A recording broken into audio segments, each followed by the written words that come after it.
famosos lindões, Kreuzer aqui, e no vídeo de hoje eu vou falar de novo sobre Rainha Charlotte, uma história Bridgerton. A série estreou na Netflix nessa quinta-feira, dia 4, só que esse vídeo aqui ele vai ser um explicadão, pra falar de várias coisas específicas, às vezes algumas dúvidas que vocês ficaram, como por exemplo, em que período o presente, né, de Rainha Charlotte vai ser situado em Bridgerton, e também pra falar alguns reflexos do que a gente pode acompanhar na terceira temporada já confirmada pela Netflix. Ou seja, muito vídeo ainda pra falar sobre esse universo. Então, pra não perder nenhum conteúdo, se inscreve e clica no sininho pra receber notificação pra quando tiver um vídeo novo, que eu sempre trago as novidades dos filmes e das séries aqui pra vocês o quanto antes vocês sabem. Ah, e lógico, acho que é importante dar o aviso pelo menos, né? Por se tratar de um vídeo de explicado, vão ter spoilers. Então, mesmo que eu fale de algumas situações específicas, isso pode ser algo que acabe revelando alguma parte que você ainda não viu da série, então fica avisado. O primeiro ponto que eu quero falar aqui é sobre o grande experimento, né? O que afinal de contas era esse grande experimento que eles ficavam falando tanto. A própria Shonda Rhimes disse em entrevista que no mundo de Bridgerton a gente sempre fala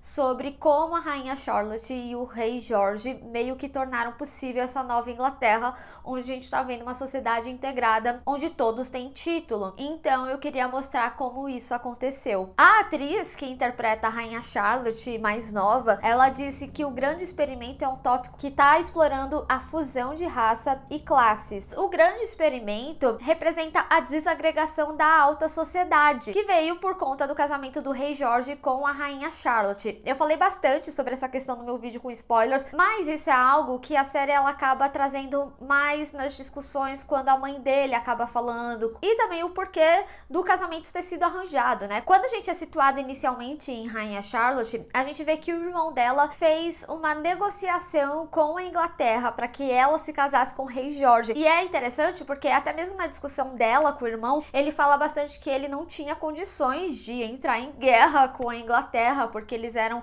uma pequena província da Alemanha, e ele fala que ia ser o melhor de tudo, e ela até questiona, porque eu, essencialmente, né? Ela fala que tinha outras pessoas que sabiam ler, que iam aceitar e iam se sentir muito mais alegres em casar com o Rei George do que ela. E aí, quando a gente vê a reação da mãe do George, que nossa, gente, quanto ódio que eu senti. Eu falei isso no meu vídeo com spoilers. Depois ela vai falar com os conselheiros e eles dão a entender que, de fato, eles queriam ela. Tanto que toda a decisão, até mesmo de mudar as personas da alta sociedade, veio do grande experimento. O próprio baile da Danbury é marcado por isso, né? Porque ninguém queria ir por ser a Danbury, por ela ser uma mulher negra. A própria mãe da Violet é a representação da alta sociedade da época, sobre os preconceitos que ela externalizava. Mas no momento que a Rainha Charlotte confirmou que ela iria, como a própria mãe do George fala, ninguém vai contra a coroa. E aí é até um momento que o próprio Rei George, ele fala, nossa, com você a gente pode mudar coisas muito positivas, porque ele viu ali,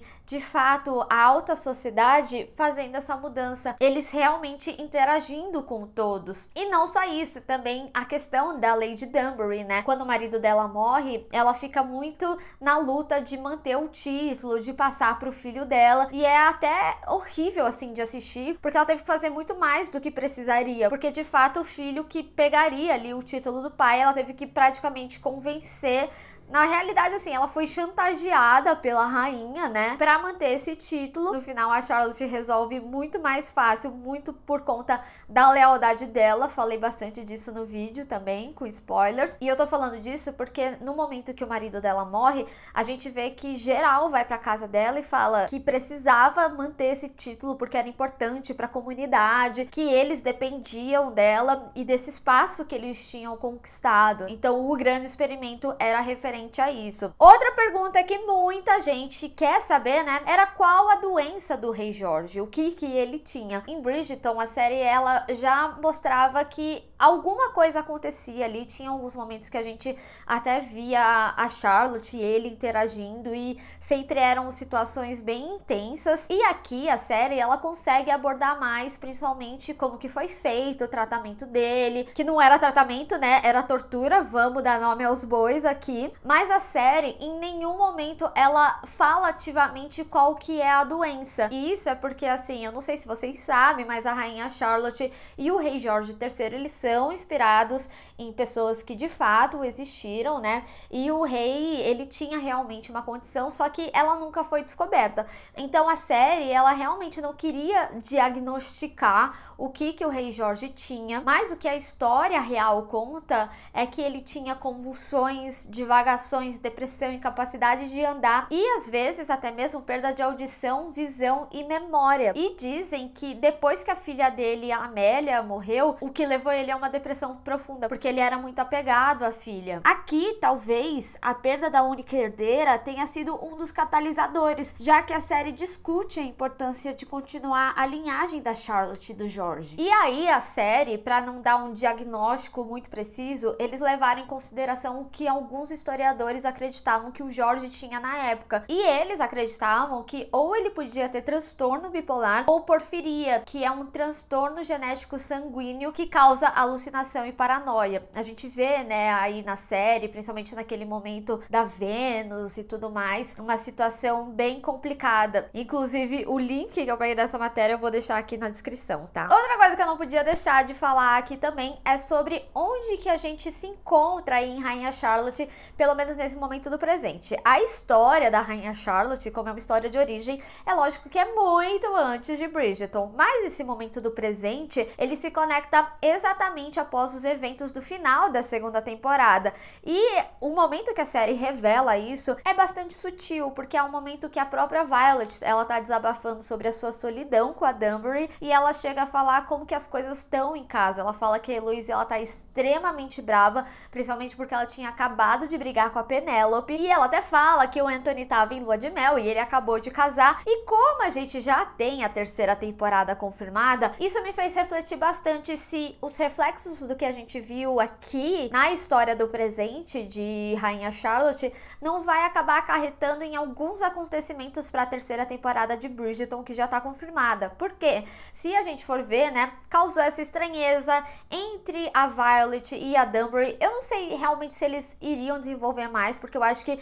aqui mesmo em Rainha Charlotte eles deixam bem decisivo como que a Danbury, ela resolve realmente esconder. Eu não sei se em algum momento eles vão fazer a Violet realmente questionar ela ativamente, né, sobre isso, não só deixar ali na indireta. Mas um reflexo que eu acho que a gente pode ter sim aí em Bridgerton é da gente ver ela começar a se relacionar com outra pessoa, né? Porque o ponto de partida da discussão foi justamente falando sobre a sua solidão, e que ela começar a se relacionar com outra pessoa não era porque ela não sentia mais falta do marido, mas pelas necessidades dela mesmo, né? Então pode ser que às vezes a gente veja a Violet sendo cortejada por alguém, mesmo que seja um romance breve. Enfim, eu acho que seria interessante pra personagem até mesmo ganhar outra roupagem na série, porque senão ela vai ficar anos só casando filho e nada muito de novo acontecendo com ela. Deixa aí nos comentários se acha que isso poderia acontecer. Ela também fala que o Gregory dobrou de tamanho em um mês. Isso também pode ser um recurso da própria série, porque a gente sabe, gente, que elenco infantil cresce, que é uma beleza. E eu também acho que ela falar da Heloise, né, os reflexos dela, que ela tá pisando na casa, que parece um trovão e tudo mais, pode mostrar muito o mood já da personagem na terceira temporada. Lógico, a gente já imaginava, principalmente depois da briga ali com a Penélope, que a Heloise não ia estar nada bem, mas, né, pode ser que a gente tenha mais reflexos quanto às suas atitudes com outras pessoas. E por último, mas não menos importante, eu queria trazer para esse vídeo, dar uma desenvolvida um pouco mais sobre algumas simbologias, explicar algumas simbologias que foram trabalhadas aqui em Rainha Charlotte, principalmente agora que eu tô falando da Violet, né, sobre a solidão dela. Eu queria trazer de novo para esse vídeo aqui, caso as pessoas não assistam, né, a análise com spoilers, sobre algumas simbologias da solidão, como elas foram trabalhadas. A gente tem 3 personagens muito bem desenvolvidas aqui, falando sobre essa solidão no 5º episódio, que é a Rainha Charlotte, a Danbury e a Violet. Na Rainha Charlotte, a gente tem muito a simbologia da solidão dela imprimida ali no cachorro. E em Bridgerton a gente sempre viu que a Rainha Charlotte tinha muitos cachorros, e a quantidade de cachorros pode justamente mostrar o quão solitária ela tá. Quando a Charlotte, ela tá sem seu entendimento do que tá acontecendo ali com o Jorge e tudo mais,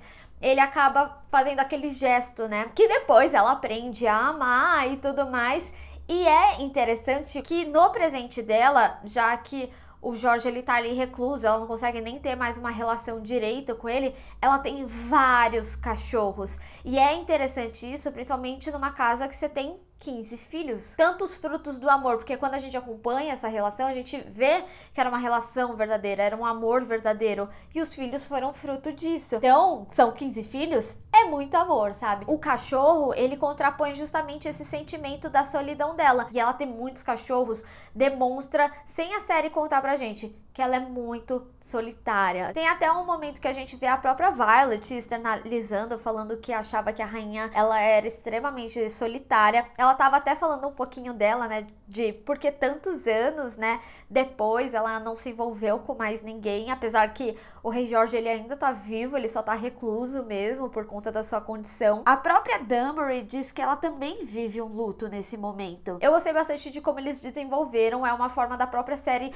mostrar indiretamente como aquela pessoa é sim muito solitária, mesmo que ela não pareça, ainda mais no ambiente que eles construíram. Ah, mas ela tem 15 filhos, como assim? E até mesmo como ela ficou reclusa dentro da sua solidão, principalmente depois que a gente acompanha aí ao longo de Rainha Charlotte, como que ela interagia com a própria solidão dela. Então, por exemplo, aquela cena do xadrez é muito simbólica, né? Então a gente pode imaginar, mesmo que a série não mostre isso pra gente, isso entre a finalização de Rainha Charlotte e Bridgerton, né? Que a coisa ela foi piorando cada vez mais, o quão sozinha ela ficou, mesmo tendo a companhia dos seus filhos, que a gente viu que não é das melhores, ainda assim ela teve muitos seus momentos ali, ou momentos que ela mesma ficava reclusa com o Jorge. Então, pela quantidade de cachorros, a gente percebe que a solidão dela era bem grande. E já a Danbury, né, a gente tem muita representação entre os relacionamentos que ela teve. A gente via que a personagem, ela olhava fixamente para o teto da cama, via aqueles azulejos. A própria série, por diversas vezes, ela acaba trazendo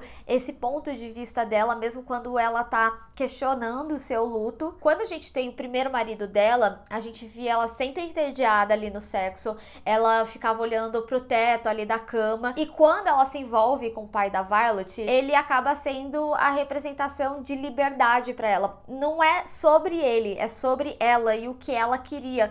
Tanto que quando ela se envolve com ele a primeira vez ali no quarto, ela tá olhando de novo pro teto e ela toma a situação ali. Então ela não olha mais para aquela solidão, ela sabe para onde ela quer ir. Então, no final das contas, a solidão da Danbury, ela também é uma relação de poder, porque enquanto ela tava ali com seu marido, ela era dependente dele, e depois ela toma conta da sua própria história. Ela vai atrás do título, mesmo que ainda dependente ali do filho para ter o título, mas é ela quem fica responsável, é ela quem vai atrás, porque afinal de contas, todo esse tempo ela foi atrás realmente, não foi o marido dela. E em meio de tantas discussões que a personagem tem, né, falando sobre voltar a se relacionar com outra pessoa, ou talvez se casar com outra pessoa e não ter essa preocupação com o título, no final das contas ela decide que ela vai ser dona da sua própria história, do seu próprio destino, que torna ela para sempre a Lady Danbury. E a Violet, como eu vinha falando aqui, né, eles acabaram desenvolvendo uma solidão diferente, a solidão da sua própria perda, do luto que ela vivia. É até interessante porque quando eles fazem paralelo com as três, né, a própria Danbury, quando a Violet fala sobre a solidão da Rainha Charlotte, ela fala, ela vive o luto como a gente vive. Então as três, elas vivem um luto só que diferente. E aqui na Violet a gente vê uma necessidade do agora, mas sem a perda do amor. Já a Danbury, né, ela nem gostava do marido dela, e já a Charlotte, ela gosta sim, mas a dificuldade do casamento dela é outra. Eu achei sensacional como eles trabalharam essa simbologia. Eu acho que o quinto episódio, ele traz essa discussão sobre a solidão da mulher, principalmente naquela época, né? Eu acho que ele é um episódio extremamente importante e eu acho que ele trabalha muito bem essas três personagens. Mas conta você aí nos comentários, teve mais alguma dúvida que ficou no ar? Você já tinha pegado essas simbologias e tinham entendido essas situações na minissérie? Enfim, vamos discutir. Bem, pessoal, espero que vocês tenham gostado desse vídeo. Não esquece de deixar o seu gostei e compartilhar nas redes sociais, inclusive me segue lá, se inscreve no canal e clica no sininho para receber notificação para quando eu tiver um vídeo novo. Te vejo no próximo. Tchau!